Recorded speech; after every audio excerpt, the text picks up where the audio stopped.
ফিলিংটা বলছে সেটা শুনে আমি একটু আশ্চর্যই হচ্ছি যে আগেরটাই ভালো ছিল। এই ফিলিংটা আপনার মধ্যে এসছে, এটা আমার কিরকম একটা অস্বস্তি লাগছে।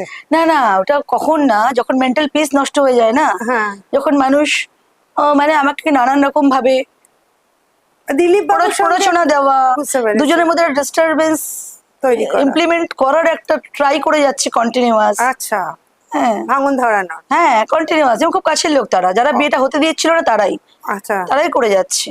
ইভেন আমার কাছে এরকমও খবর আসছে, জাস্ট পরশু দিনের কথাই,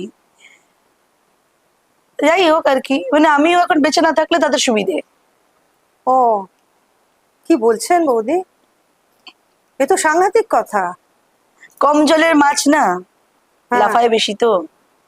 আর কথায় আছে শত্রু শিক্ষিত হওয়া ভালো।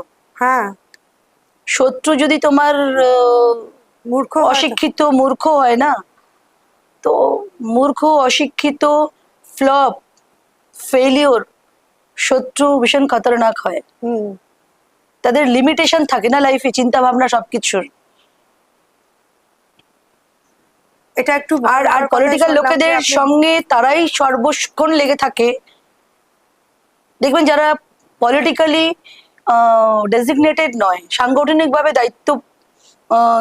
দায়বদ্ধতা নেই, রাজনৈতিকভাবে দায়বদ্ধতা নেই, শুধু নিজের জীবনটাকে চালানোর জন্য পুরো লেপ্টে থাকা প্যারাসাইটের মতন, সমস্যা তাদেরই হয়। যারা আজকে উনি মাস লিডার, ভাইসা ভার্সা, আজকে এত পাবলিক ওনাকে ভালোবাসে, ওনার নিশ্চয়ই তো অনেক কোয়ালিটিস আছে, অনেক ইউএসপি আছে, তার জন্য ওনাকে ভালোবাসে। উনিও আজকে মাস লিডার, এত লোক ওনার জন্য আছে, আর ওনারও ভালো নেতা বলেই না ওনাকে এত তো নেতা আছে। হ্যাঁ, যারা আত্মকেন্দ্রিক হয়, যারা রাজনীতির সাথে সম্পর্ক নেই, সংগঠনের সাথে সম্পর্ক নেই, তারা ভাববে এই মানুষটাকে দিয়ে কিভাবে ম্যানিপুলেট করে ম্যানেজ করে যদি আমরা আমাদের ইনকাম বাড়াতে পারি, আমাদের ওয়াইফরাও খালি হাতে এসছে, আমাদের ওয়াইফদের কি করে গয়না পরাবো, কি করে বড় গাড়িতে চড়াবো, ভাবছে। হ্যাঁ, তো তারা সবসময় ম্যানিপুলেট করবে, চাইবে যে এনার যদি ওয়াইফটা না থাকতো তাহলে বেশ ওনাকে আমরা ম্যানেজ করতে পারতাম। আপনার কি এরকম ভয় হয় কোনো, আপনার নিজের কোনো ক্ষতি হয়ে যাবে? জাস্ট রিসেন্টলি একটা কিছু শুনলাম,